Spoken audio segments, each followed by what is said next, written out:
વીકેન્ડનો માહોલ છે અને ગુજરાતમાં પણ મેઘરાજા જ્યારે વીકેન્ડ અથવા તો વેકેશન પર જતા રહ્યા હોય તેવી કંઈ સ્થિતિ જોવા મળી રહી છે।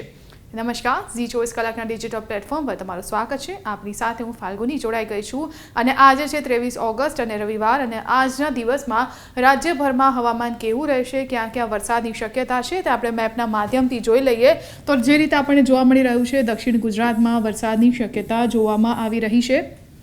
આ સાથે વડોદરાની આસપાસના જે વિસ્તારો છે ત્યાં કંઈક અંશે વરસાદ પડી શકે છે, દાહોદની આસપાસના વિસ્તારોમાં વરસાદ પડી શકે છે,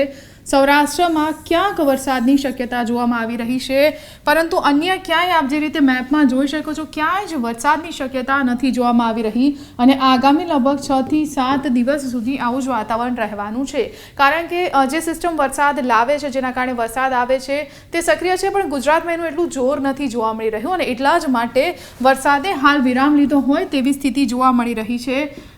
જે આપ જોઈ રહ્યા છો, દક્ષિણ ગુજરાત સિવાય લગભગ તમે આખો મેપ જુઓ, તમને ક્યાંય વરસાદના કોઈ ચિહ્નો નથી જણાતા અને આ જે બાબત છે એક રીતે ચિંતાજનક પણ કહી શકાય, કારણ કે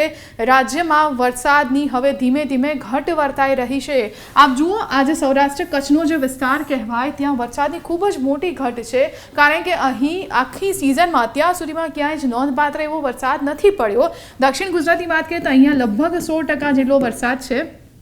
બાકીના જે રાજ્યના વિસ્તારો છે આ તમામ વિસ્તારોમાં વરસાદની ઘટ જોવા મળી રહી છે અને હજુ પણ લગભગ 2 થી 3 દિવસ આવો જ માહોલ રહેવાની શક્યતા છે। 26મી ઓગસ્ટથી વરસાદી માહોલ ફરીથી જામે તેવી આગાહી કરવામાં આવી છે, એટલે કે ઓગસ્ટના અંત સુધીમાં ફરીથી વરસાદી માહોલ જામી શકે છે। ઓગસ્ટ મહિનાની શરૂઆત થઈ ત્યારે આપણને સૌને આશા હતી કે ગુજરાતભરમાં સારો એવો વરસાદ પડશે અને વરસાદની જે ઘટ છે તે ક્યાંક પૂર્ણ થશે તેવી આશાઓ સેવવામાં આવી રહી હતી। સારા એવા વરસાદની શક્યતાઓ પણ વ્યક્ત કરવામાં આવી રહી હતી, પરંતુ જે સિસ્ટમ છે તે એટલા સારી રીતે સક્રિય નથી થઈ રહી અને એટલા જ કારણે વરસાદ નથી પડી રહ્યો અને એટલા માટે જ હવે આશા રાખવામાં આવી રહી છે કે હવે જે આગામી દિવસો છે, ઓગસ્ટનું જે છેલ્લું અઠવાડિયું છે અને સાથે સપ્ટેમ્બર મહિનામાં વરસાદ પડવાની શક્યતા છે। અને અંબાલાલ પટેલની આગાહીની એક નોંધપાત્ર વાત તમને એ પણ જણાવી દઉં કે રક્ષાબંધન અને જન્માષ્ટમી, સાતમ આઠમના જે તહેવારો છે ત્યારે પણ વરસાદી શક્યતા વ્યક્ત કરવામાં આવી રહી છે, એટલે કે હાલ તો મેઘરાજા વિરામના મૂડમાં છે, વિરામ પર છે, પરંતુ આગામી દિવસોમાં સારો વરસાદ થઈ શકે તેવી શક્યતા છે અને એવી જ લોકો આશા પણ રાખી રહ્યા છે।